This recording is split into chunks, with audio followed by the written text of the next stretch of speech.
mengaku. Kalau presidennya itu Soekarno kan begitu. Iya, Soekarno. Oh, darahnya di sini keluar semua. Tetap tidak mau mengaku.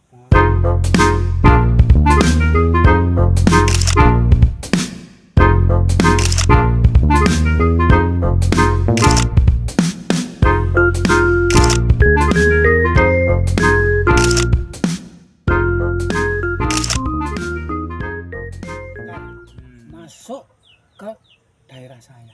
Di situ dia suka mencuri kambing, sapi. Nah, lama-lama penduduk ya kaget toh. Oh, gitu ya. Begitu.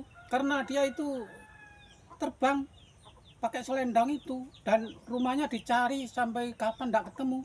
Nah, setelah saya semedi, di situ dikasih petunjuk jelas orang itu ada di itu ada kali yang tingginya Taweng itu 250 meter. Setelah itu dia membuat rumah di situ di Taweng itu. Makanya setelah mencuri sapi, kambing apa, nah, dia kabur bawa situ. Di situ mi kampung geger. Setelah geger jelas dia harus dicari. Nah, gitu ya. Dicari itu tidak sembarang orang bisa mencari karena dia itu kayaknya orang itu tidak bisa dilihat. Maka itu harus ada orang-orang tua yang sudah berpengalaman, berpendidikan. Nah, di situ semedi dicari bagaimana di mana. Itu nanti kalau Allah memberikan pasti dia tahu. Pasti ditahu. Nah, di situ nih karena yakin dan percaya betul juga tertangkap orang itu waktu itu mencari makanan karena terkepung di desa itu waktu itu sejarahnya PKI yang merajalela. Begitu ya. Iya, PKI yang merajalela di situ tidak mau kalah, maunya itu Indonesia mau diganti saja. Mau diganti, makanya rakyat di desa kampung kita ini tidak mau. Itu sih dicari, dibawa di kantor ya. Dia dibawa di kantor tidak mau, dia tidak mau, dia tetap Aidit bilang gitu. Jagoan betul kamu dikeblok tuh. Oh, darahnya di sini keluar. Setelah tidak mau mengaku, dia mengatakan bahwa saya mau berbicara, tapi di sidang di Mahmilub. Seperti saya hanya cerita, tidak tahu Mahmilub itu apa. Oh iya, begitu. Jadi saya hanya mendengarkan. Setelah mendengarkan begitu, memang gawat ini PKI. Maka dari itulah sebabnya sampai sekarang ini saya sudah usia begini. Tapi nyatanya itu sampai saat ini belum juga sesuai dengan keinginan saya. Inilah sebabnya kalau pemerintah memperhatikan saya ya silakan. Mudah-mudahan pemerintah juga memperhatikan saya karena saya juga ini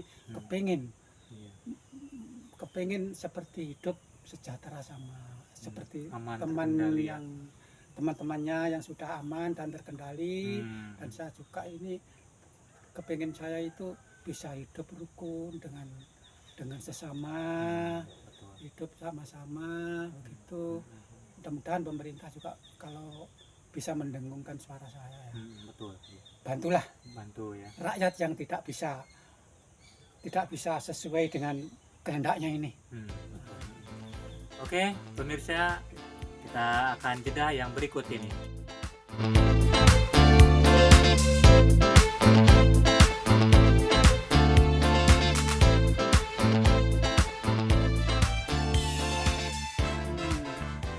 Ribu pasukan mendarat di Batavia di sana. Di situ mendarat orang-orang tokoh-tokoh Indonesia ini seperti Pak Bung Karno itu kan belum Bung Karno itu.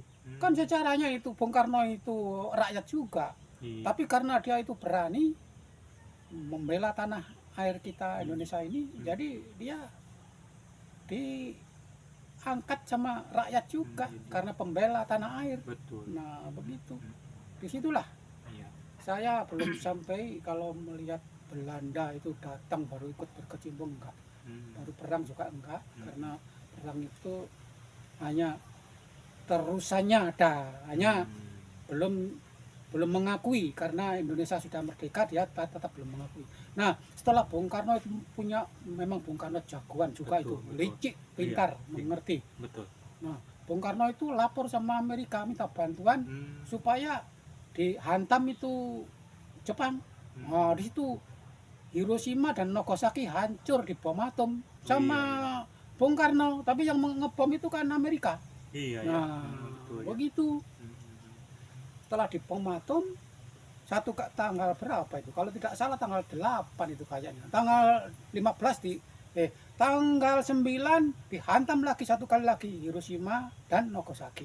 Dua daerah itu. Tetap tidak mau menyerah. Ludes itu nanti. Itulah sebabnya Jepang langsung menyerah. Oh, begitu sejarahnya begitu. Setelah dia menyerah, nah ya memang namanya pemerintah masih baru, jadi Indonesia ini masih belum terarah, tapi sudah diakui karena PBB juga sudah tahu bahwa Indonesia ini sudah diproklamirkan merdeka. Gitu. Ada tuntutan-tuntutan dari rakyat itu, Nusantara ini berkumpul semua di Surabaya. Waktu itu Bung Tomo itu yang menjadi pelopornya. Bung Tomo. Oh, itu Bung Tomo itu berapi-api itu menggencarkan semangat karena pemuda-pemuda dari Sulawesi, dari Surabaya, dari Kalimantan, dari Aceh berkumpul di tempat yang dibentuk di kampung-kampung. Tetap Indonesia akan merdeka. Betul. Itu intinya lebih bagus hancur lebur daripada tidak merdeka. Betul. Itu semangatnya Bung Tomo. Ya. Begitu. Maka dari itu hormatilah sejarah bangsa. Bangsa kita itu yang bisa memakmurkan kita merdeka.